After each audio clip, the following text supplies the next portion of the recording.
കാട്ടുചോലക്കുളിരലയോട് കാറ്റു പറഞ്ഞൊരു കഥയാണീ. കുരുന്നുപൂവിൻ കവിളുരുമി കരിവൻ തോതിയ കഥയാണീ. കാട്ടുചോലക്കുളിരലയോട് കാറ്റു പറഞ്ഞൊരു കഥയാണീ.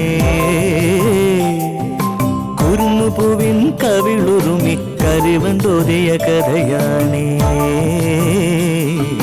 കഥ കഥ കഥ കാക്കത്തൊള്ളായിരം, കഥ കഥ കഥ കാക്കത്തൊള്ളായിരം.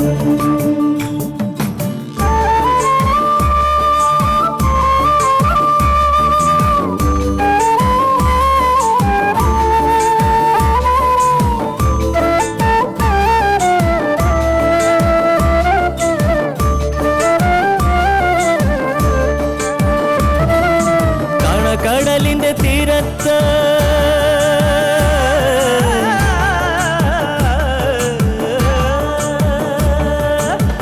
കടലിന്റെ തീരത്തണയണ തിരകൾ പറയണ കഥയാണ്. കായലോളത്തിലെ കളിയോടം കണ്ട കന്നിനിലാവിന്റെ കഥയാണ്. പടവരമ്പത്തെ പുൽനാമ്പിനോട് പുലരി പറഞ്ഞൊരു കഥയാണ്. മാനം മുട്ടണ കൊടുമുടിയോട് മൂവന്തി പറയണ കഥയാണ്. മൂവന്തി പറയണ കഥയാണ്. കഥ കഥ കഥ കാക്കത്തൊള്ളായിരം. ഇത്രയും നല്ലൊരു സ്നേഹിതനുള്ളത് ഗിരിയേട്ടന്റെ ഭാഗ്യമാണ്. കൂടപ്പറപ്പുകൾ പോലെ ഇക്കാലത്ത് ഇങ്ങനൊരു സാഹചര്യം വന്നാൽ ഒഴിഞ്ഞു മാറും, സ്വന്തം കാര്യം നോക്കിപ്പോവും. അപ്പോഴാണ് നാട്ടിലില്ലാത്ത സുഹൃത്തിന് വേണ്ടി ഈ പ്രശ്നങ്ങളിൽ ഇടപെടുന്നത്, ആളുകളിൽ നിന്നുള്ള അപമാനം ഏറ്റുവാങ്ങുന്നത്. അതൊരു ത്യാഗമായിട്ടല്ല സുമം, കടമയായിട്ടാണ് ഞാൻ കാണുന്നേ. പകുതി മനസ്സോടെ ഇവിടെ നിന്ന് ഗിരിയെ ഉന്തിത്തള്ളി ഗൾഫിലേക്ക് അയച്ചത് ഞാൻ കൂടി ചേർന്ന്. അന്ന് അവൻ പോകാൻ പഠിച്ചത് ഗംഗയെ ഓർത്താ. അപ്പോൾ അവൻ്റെ ഗംഗയെ എനിക്ക് അവഗണിക്കാൻ കഴിയുമോ? ആ കുട്ടിയുടെ പ്രശ്നങ്ങൾ കണ്ടില്ലെന്ന് നടിക്കാൻ പറ്റുമോ? എന്ത് വന്നാലും ഗംഗയുടെ ഭാഗത്ത് ഞാനുമുണ്ട്. അത് മാത്രമാണ് എൻ്റെ ധൈര്യം. ഗിരിയേട്ടന്റെ പെങ്ങളല്ലേ ഞാനും. ആ അവകാശം വെച്ച് അമ്മയോടും സുലോചന ചേച്ചിയോടും ഞാൻ സംസാരിക്കാം. അവരും സ്ത്രീകളല്ലേ, ഒരു പെണ്ണിന്റെ വിഷമം മനസ്സിലാവും. തന്നെയുമല്ല, ഇന്നല്ലെങ്കിൽ നാളെ ഗംഗ ഈ വീട്ടിലാണ് താമസിക്കേണ്ടത്. ഒരിക്കൽ ഗംഗയായിരിക്കും ഈ വീട്ടിലെ വീട്ടമ്മ. ഗംഗ ഇവിടെ ഒറ്റയ്ക്കാണെന്നുള്ള തോന്നലുണ്ടാവില്ല, ഞാൻ കൂടെ കാണും. ഇപ്പൊ കുറച്ച് സമാധാനം തോന്നുന്നു. ഇറങ്ങട്ടെ, ഞാൻ വിളിക്കാം. ശരി.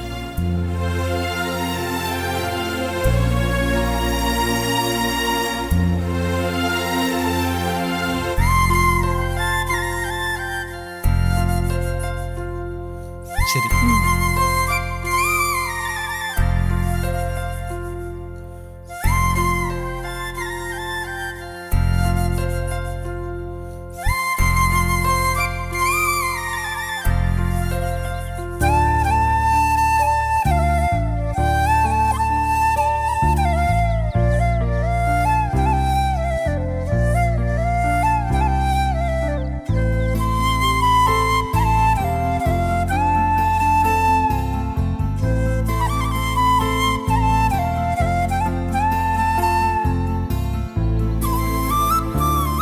കുളിക്കാൻ കയറിയില്ലേ? ഇല്ല. എന്തു പറ്റി ഇവിടെ വന്ന് നിന്നേ? ഭംഗി വാക്കാണെങ്കിലും പറയുകയാണ്, ഇവിടെ സൗകര്യങ്ങളൊക്കെ കുറവാണ് കേട്ടോ. വാ.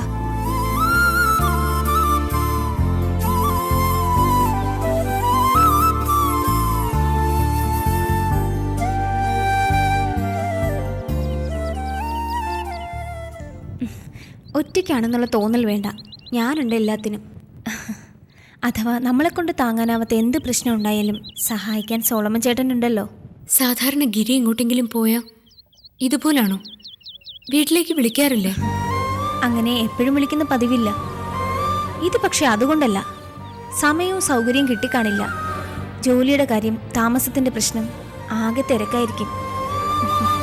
ഗിരിയേട്ടന്റെ വിശേഷങ്ങൾ അറിയാൻ കാത്തിരിക്കുക ഇവിടെ എല്ലാവരും. ഗംഗയുടെ വിശേഷങ്ങൾ അങ്ങോട്ട് പറയാനാണ് ഞാൻ കാത്തിരിക്കുന്നത്. ഇവിടുത്തെ സംഭവങ്ങളൊന്നും ആളറിഞ്ഞിട്ടില്ലല്ലോ. ഇപ്പോഴെങ്ങാനും ഒന്ന് വിളിച്ചിരുന്നെങ്കിൽ.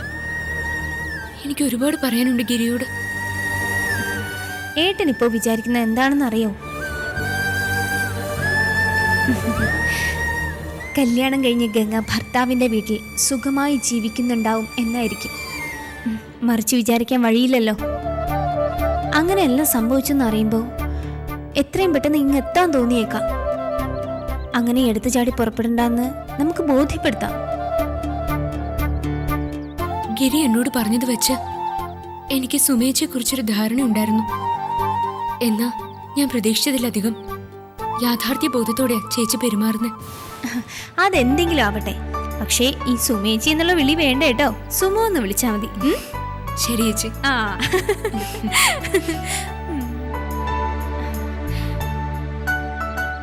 ഗിരിയേട്ടൻ പുറപ്പെടുന്നതിന് മുമ്പ് ഇവിടെ ഉണ്ടായ പ്രശ്നങ്ങൾ എന്താണെന്ന് അറിയാവോ? അമ്മയും മോനും കൂടെ വലിയ വഴക്ക് തന്നെ നടന്നു. ഒരു ജോലി അത്യാവശ്യമാണെന്നുള്ള കാര്യത്തിൽ ഏട്ടന് തർക്കമൊന്നുമില്ല. എന്നാൽ വെളിയിൽ പോകാൻ തയ്യാറുമല്ല. ഗൾഫിലേക്കാണെങ്കിൽ പറയുകയും വേണ്ട. അതിന്റെ കാരണം എന്താണെന്ന് അമ്മയ്ക്ക് മനസ്സിലായി. ഗംഗയെ വിട്ടിട്ട് പോകാനുള്ള ബുദ്ധിമുട്ട് തന്നെയാ.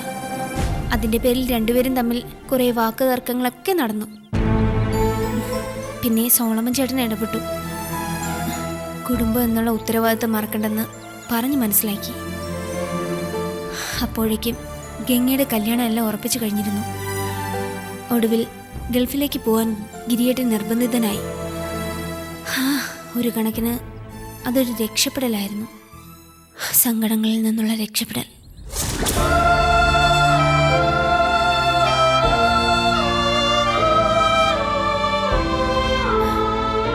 ഗംഗയ്ക്ക് കേൾക്കണോ? സമയമാകുമ്പോൾ ഏട്ടൻ പോയില്ലെങ്കിലോ എന്ന് സംശയിച്ച് അമ്മ ചേച്ചിയുടെ ഭർത്താവിനെ എസ്കോർട്ടായിട്ട് വിട്ടു. തിരുവനന്തപുരത്ത് നിന്ന് ട്രെയിൻ കയറ്റി വിട്ടിട്ടാണ് പുള്ളിക്കാരൻ ഇങ്ങോട്ട് വന്നത്. അത്രയൊക്കെ ചെയ്ത അമ്മ എന്നെ വീണ്ടും കണ്ട ക്ഷമിക്കൂ? ഗിരിയേട്ടൻ പോയല്ലോ, പിന്നെന്താ പ്രശ്നം? വേറൊരു കാര്യം കൂടിയുണ്ട്. ഗംഗയോടുള്ള വിരോധം കൊണ്ടോ നിങ്ങൾ തമ്മിൽ സ്നേഹമായതിലുള്ള എതിർപ്പ് കൊണ്ടോ അല്ല അമ്മ അങ്ങനെ പെരുമാറിയത്. തുറന്നു പറഞ്ഞാൽ ഗതികേട് കാരണോ? അതാ ഈ വീട്ടിലെ അവസ്ഥ. ഒന്നാലോചിച്ചാൽ ഒന്നും എങ്ങും എത്തിയിട്ടുമില്ല, ആരും ഒന്നും ആയിട്ടുമില്ല. മുമ്പിൽ ഒരു വലിയ ചോദ്യചിഹ്നമുണ്ട്. ഗിരിയേട്ടന് ജോലിയായി എന്നുള്ളതാ ഇപ്പോഴുള്ള ഏക ആശ്വാസം. സാഹചര്യങ്ങൾ കൊണ്ട് പരുഷമായി സംസാരിക്കുന്നതാണമ്മ. അല്ലാതെ എൻ്റെ അമ്മ ഒരു ദുഷ്ടയൊന്നും അല്ല കേട്ടോ. എന്ന് കരുതി എപ്പോഴാ പൊട്ടിത്തെറിക്കെന്ന് പറയാൻ പറ്റില്ല കേട്ടോ. കുളിച്ച് ഡ്രസ്സ് മാറ്, ഞാനൊന്ന് അടുക്കളയിലേക്ക് ചെല്ലട്ടെ.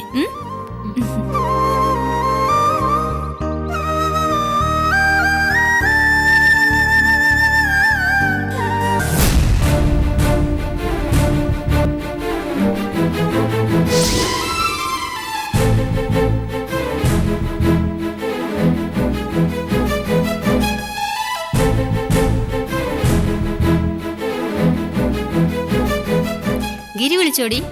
ഇല്ല ചേച്ചി, എന്താ നേരത്തെ ഇങ്ങോട്ട് പോന്നേ? അതുകൊള്ളാം. സാധാരണ വരാൻ താമസിച്ചാലാണ് കാരണം ചോദിക്കുന്നത്. നേരത്തെ വന്നത് കുറ്റമായി പോയോ? അതല്ല, ഞാൻ വെറുതെ ചോദിച്ചെന്നേ ഉള്ളൂ. സാധനങ്ങൾക്കൊക്കെ എന്താ വിലയാ? ഒരു വസ്തു വാങ്ങിക്കാൻ പറ്റണില്ല. പച്ചക്കറിക്കാണെങ്കിൽ പറയാൻ വേണം. അമ്മ വന്നോ? ഇല്ല.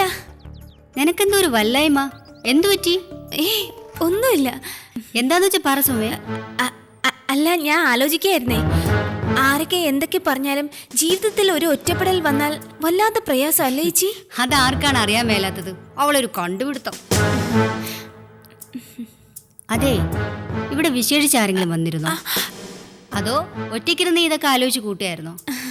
ഇന്നാള് ഗംഗ വന്നപ്പോ ഞാനിവിടെ ഇല്ലായിരുന്നല്ലോ. മുമ്പേ അടുക്കളയിൽ നിന്നപ്പോ എനിക്ക് തോന്നി ആരോ ഇവിടെ വന്നെന്ന്. എന്നിട്ട് അമ്മയും സുലോചന ചേച്ചി ഇവിടെ ഇല്ലല്ലോ. വന്നത് ഗംഗയാണെങ്കിൽ എന്ത് ചെയ്യണമെന്ന് എനിക്ക് സംശയമായി. അങ്ങനെയാണെങ്കിൽ ഞാൻ എന്ത് ചെയ്യണമായിരുന്നു ചേച്ചി? എന്ത് ചെയ്യുമായിരുന്നു നീ? അത് പറ. അതിപ്പോ നീ വലിയ കഥ പോലെ അവതരിപ്പിക്കുന്നല്ലോ. സത്യം പറ, അവള് പിന്നെയും വന്നിരുന്നോ? അത് ചേച്ചി, അയ്യോ ദൈവമേ,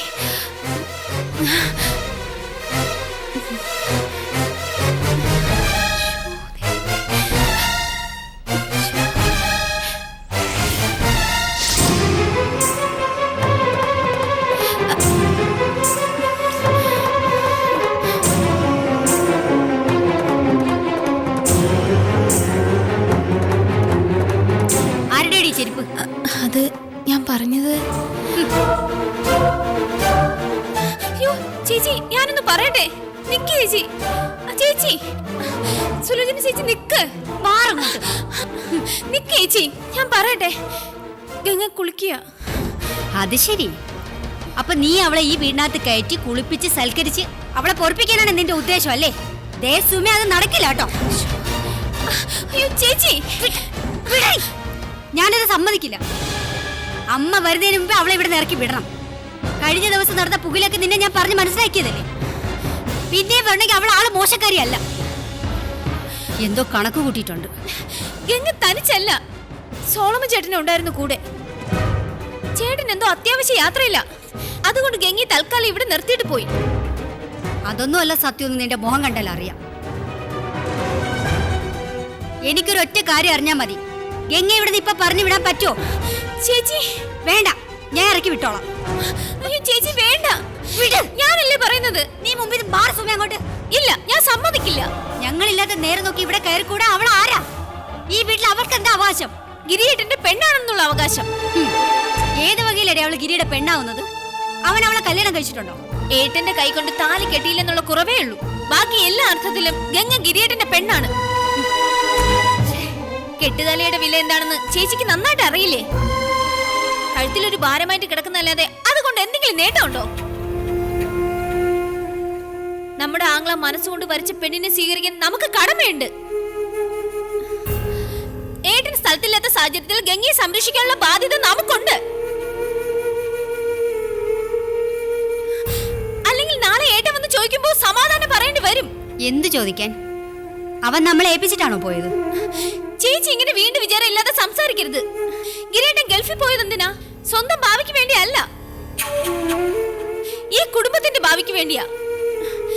ഏട്ടനെ കൊണ്ട് ഏറ്റവും കൂടുതൽ പ്രയോജനം കിട്ടാൻ പോകുന്നത് ചേച്ചിക്കാ. ചേച്ചി എന്നും ഇങ്ങനെ ഇവിടെ കഴിഞ്ഞാ മതിയോ? ഭർത്താവും കുട്ടികളുമായി സ്വന്തമായി ഒരു കുടുംബജീവിതം വേണ്ടേ? അതിനാവശ്യം പണമാണ്. ഗിരിയേട്ടൻ കനിയണോ അതിന്? ചേച്ചിയുടെ ബാധ്യത തീർക്കേണ്ട ആളാ ഗിരിയേട്ടൻ. ഇവിടെ നടക്കുന്നത് ഇപ്പൊ അറിഞ്ഞില്ലെങ്കിലും നാളെ ഗിരിയേട്ടൻ അറിയും. ഗംഗയോട് നിങ്ങൾ എങ്ങനെ പെരുമാറിയോ അതേ നാണയത്തിലായിരിക്കും തിരിച്ചടിക്കുന്നത്. അതിന്റെ ദോഷം ഏറ്റവും കൂടുതൽ അനുഭവിക്കാൻ പോകുന്നത് മറ്റാരുമല്ല, ചേച്ചി ആയിരിക്കും എന്ന് ഓർക്കുന്നത് കൊള്ളാം.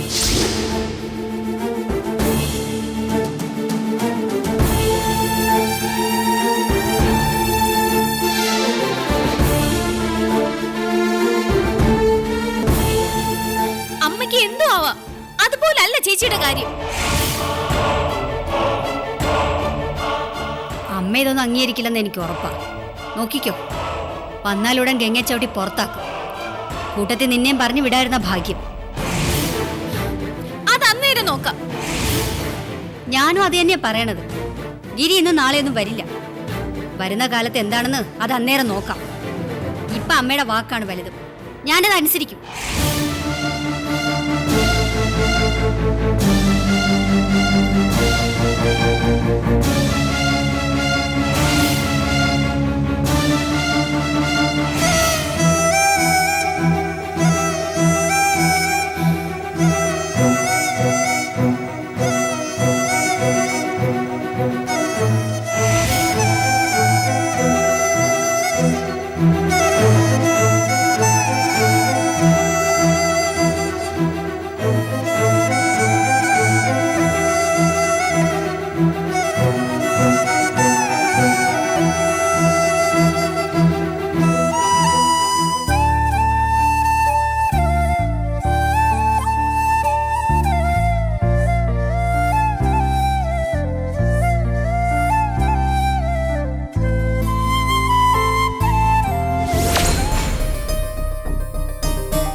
സുലോചനേച്ചി വന്നിട്ട് 5 മിനിറ്റായി. ഞാൻ പറഞ്ഞു ഗംഗ കുളിക്കുകയാണെന്ന്. അമ്മ ഇവിടെ ഇല്ലായിരുന്നത് ഭാഗ്യം. കുടിക്കാൻ എന്തെങ്കിലും കൊടുത്തോ? ഞാൻ ചോദിച്ചു, ഒന്നും വേണ്ടെന്ന് പറഞ്ഞു. കാപ്പിയോ മറ്റോ ഇട്ട് കൊടുത്തു. എന്നിട്ടേ അമ്മ വരുന്നതിന് മുമ്പേ പോകാൻ പറ. സുലോചനേച്ചി, ദേ, ആവശ്യമില്ലാത്ത സോപ്പ് വർത്തമാനൊന്നും പറയാൻ എനിക്കറിയില്ല. അതിന്റെ ആവശ്യമില്ല. ഒരു തവണ നിനക്ക് അനുഭവം ഉള്ളതാണല്ലോ. അന്നത്തെ കാര്യങ്ങൾ ആവർത്തിക്കാതിരിക്കണമെങ്കിൽ നീ പോണം. അന്നത്തെ സാഹചര്യം അല്ല ഇപ്പൊ ഗംഗയ്ക്ക്. ഞാൻ സുമത്തിനോടല്ല സംസാരിച്ചത്. നോക്ക്, നല്ല ബുദ്ധി പറഞ്ഞു തരിക. ഞാൻ എന്ത് സാഹചര്യമാണെന്ന് പറഞ്ഞാലും അമ്മ നിന്നെ ഇവിടെ വച്ച് പൊറപ്പിക്കില്ല. അതിനുള്ള ചുറ്റുപാടല്ല ഇവിടെ. ഒരു പ്രശ്നം ഉണ്ടായി കൂടുതൽ വഷളാവുന്നതിന് മുമ്പേ സ്വയം തിരിച്ചു പോ. പറയുന്ന കേക്ക്. ചേച്ചി, പോകാൻ മറ്റൊരിടയില്ലാത്തതുകൊണ്ട് ഞാൻ വീണ്ടും ഇങ്ങോട്ടേക്ക് വന്നത്. പിന്നെ തർക്കിക്കാണോ? അഹങ്കാരമോ ധിക്കാരമോ അല്ല, ഗതികേട് കൊണ്ട്. എന്തെല്ലാം ബുദ്ധിമുട്ടുണ്ടെങ്കിലും ഞാൻ അതൊക്കെ സഹിച്ചോളാം. എന്ത് നേരിടാൻ തയ്യാറാ ഞാൻ. ഇത് അഹങ്കാരം കൊണ്ടല്ല, വേറെ നിവൃത്തിയില്ലഞ്ഞിട്ടാ. ദയവ് ചെയ്ത് എന്നെ പറഞ്ഞു വിടരുത്.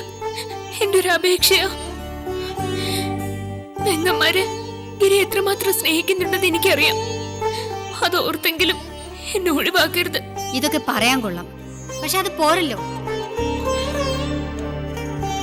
ചേച്ചി ഇപ്പോഴും ഒരു സൈഡ് മാത്രമേ ആലോചിക്കുന്നുള്ളൂ. നമ്മുടെ കാര്യം, ഈ വീട്, അമ്മ. മറുവശത്ത് നോർത്തോക്കേ, നമ്മുടെ ആംഗ്ല കാരണമാണ് ഗംഗയ്ക്ക് ഈ അവസ്ഥ വന്നിരിക്കുന്നത്. ഇവളൊന്നും അറിഞ്ഞിട്ടുമില്ല, ഒന്നും ചെയ്തിട്ടുമില്ല. ചേച്ചിയുടെ അനിയനെ സ്നേഹിച്ചു, വിശ്വസിച്ചു. അത് തെറ്റായിരുന്നോ? ആണും പെണ്ണും ആയാൽ സ്നേഹിക്കുമെന്നൊക്കെ എനിക്കറിയാം. പക്ഷേ അത് മുന്നും പിന്നും നോക്കിയായിരിക്കും. അല്ലാതെ കല്യാണത്തിന് മുമ്പ്. എന്നെ കൊണ്ടൊന്നും പറയിപ്പിക്കില്ല സുമേ. ചേച്ചി ഒരു പെണ്ണല്ലേ, അമ്മയല്ലേ. ഈ അവസ്ഥയിൽ ഗംഗയെ കൈവിടുന്നത് കഷ്ടമാണ്, മഹാപാപ. ഞാനൊരു കാര്യം പറയാം. ഈ ഒരു വിഷയത്തിലെങ്കിലും ചേച്ചി ഒന്ന് അയവ് കാണിക്കണം. നമ്മൾ ഒരുമിച്ച് നിന്ന് ഗംഗയ്ക്ക് വേണ്ടി വാദിച്ചാൽ അമ്മയുടെ എതിർപ്പ് മാറും, അമ്മ വഴങ്ങും. ഞാൻ നേരത്തെ പറഞ്ഞ മറക്കണ്ട. അതുകൊണ്ട് ഭാവിയിൽ ചേച്ചിക്ക് ഗുണമേ ഉണ്ടാവുള്ളൂ. നമുക്ക് ഈ കാര്യത്തിൽ ഒരുമിച്ച് നിൽക്കാം. അമ്മ വരുമ്പോ ഞാൻ സംസാരിക്കാം. സുലോചന ചേച്ചിന്റെ കൂടെ നിന്നാ മതി. അത്രയെങ്കിലും ചെയ്തില്ലെങ്കിൽ നമ്മൾ ഗിരിയേട്ടന്റെ പെങ്ങന്മാരാന്ന് പറഞ്ഞിട്ട് എന്താ അർത്ഥം? ഈ സംസാരിച്ചൊന്നും നിന്റെ തലയിൽ കയറിയില്ലെങ്കിൽ എനിക്കിനി ഒന്നും പറയാനില്ല. അമ്മ വന്നിട്ട് തീരുമാനിക്കട്ടെ. അതിനർത്ഥം ഞാൻ നിങ്ങൾക്ക് സപ്പോർട്ടെന്നല്ല. എന്തായാലും അമ്മ ഇങ്ങോട്ട് വന്നോട്ടെ.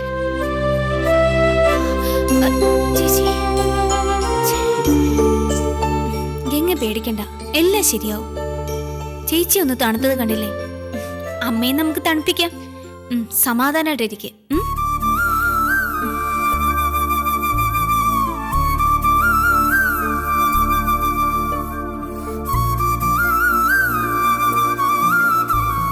നിന്നെ എന്തിനാ ഇങ്ങോട്ട് കെട്ടിയെടുത്തത്? ചോദിച്ചു കേട്ടില്ലേ ഇങ്ങോട്ട് വന്നത് എന്തിനാണെന്ന്? ഇവിടെ നിനക്കെന്താടി കാര്യം? ദൈവം സഹായിച്ച് നിന്റെ പിടിയിൽ നിന്ന് രക്ഷപ്പെട്ട് എന്റെ ചെറുക്കൻ പോയി. പിന്നെന്തിനാ നീ ഇങ്ങോട്ട് വന്ന്? ഇവിടെ ഞാൻ നിലവിളക്കമായിട്ടല്ല, മുറ്റമടിക്കുന്ന ചൂലുമായിട്ടാണ് സ്വീകരിക്കാൻ പോകുന്നത്.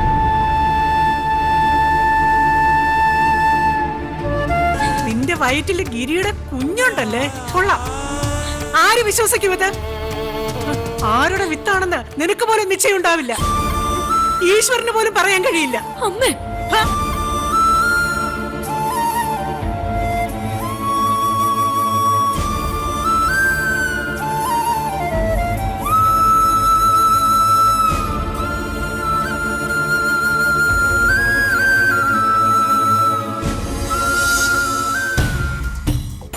ഞാൻ നിന്നെ അങ്ങോട്ട് വിളിക്കാൻ തുടങ്ങുക. ഗംഗയും അവളുടെ കൂടെയുള്ള ഹനുമാനും പിന്നെ അങ്ങോട്ട് വരികയോ മറ്റോ ചെയ്തോ? ഇല്ലച്ച. വരില്ലെന്ന് എനിക്കറിയാം. അതിനുള്ള ഡോസ് വഴി വെച്ച് ഞാൻ കൊടുത്തിട്ടുണ്ട്. എന്നാലും അവളെ വിശ്വസിച്ചുകൂടാ. ചിലപ്പം ഒരു 2ാം വരവിന് ശ്രമിച്ചാലും മതി. വന്നില്ല. ഞാനിങ്ങ് പോന്നതിന് ശേഷം അവിടെ സംസാരം വല്ലതും ഉണ്ടായോ? ആ വാര്യർക്ക് അവിടെ നടന്നതൊന്നും അത്ര സുഖിച്ചിട്ടില്ല. എന്റെ സ്ഥാനത്ത് മറ്റാരെങ്കിലും ആയിരുന്നെങ്കിൽ അയാൾ ശരിക്കും ഉടക്കിയേനെ. പിന്നെ ആ പെണ്ണും മോശമൊന്നുമല്ല കേട്ടോ. ഗീത എന്നോട് സംസാരിച്ചിരുന്നു. എന്തു പറഞ്ഞു? ആ അനിയത്തെ ഒരു അന്യപ്പോലെ ഒഴിവാക്കി വിട്ടതിൽ അവൾക്ക് നല്ല പ്രതിഷേധമുണ്ട്. ഞാൻ ശരിക്കും മറുപടി കൊടുത്തിട്ടുണ്ട്. ഉണ്ടല്ലോ, അത് മതി. അതെ, ഗീത അധികം അങ്ങ് പ്രതിഷേധിച്ച അനിയത്തെ അവിടെ നിന്ന് ഒഴിവാക്കിയതുപോലെ ചേട്ടത്തിയെ ഒഴിവാക്കും ഇവിടെ നിന്ന്. അതവളെ ശരിക്കങ്ങ് ബോധ്യപ്പെടുത്തിയേക്കണം. കറക്റ്റ്. ഞാൻ പറയാം. ഗംഗയെ ഇറക്കി വിട്ടത് നല്ല കാര്യ, പക്ഷേ അതുകൊണ്ട് മാത്രം ആയില്ല. നാളെ അവളും അവളുടെ ഗിരിയുടെ ആൾക്കാരും കൂടി വന്ന് ചോദിച്ചാ സ്വത്തിന്റെ പകുതി കൊടുക്കേണ്ടി വരും. എന്നാലേ ആ ഭയം വേണ്ട സൗദാമിനി. ഗിരിയുടെ വീട്ടുകാരവളെ കൈയൊഴിഞ്ഞിരിക്കുക. വീട്ടുകാരല്ലേ ഉള്ളൂ, ഗിരി അവളെ കൈയൊഴിഞ്ഞിട്ടില്ലല്ലോ. അതുകൊണ്ട് ഭാവിയിൽ ബന്ധുക്കൾ അവളെ അംഗീകരിക്കും. തന്നെയല്ല, ഇത് സ്വത്തിന്റെ കാര്യ. അന്നേരം എല്ലാം കൂടി ഒറ്റ കെട്ടാവും. എതിർപ്പൊക്കെ അങ്ങ് അലിഞ്ഞു പോവും. ഒരു വരവ് വന്നിട്ട് അവകാശം ചോദിച്ചാ കൊടുത്തേ പറ്റൂ.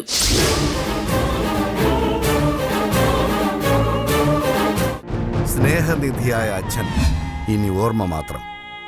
ഓർമ്മകളുടെ താളം തെറ്റിയ അമ്മ മുമ്പിലൊരു നൊമ്പര കാഴ്ച.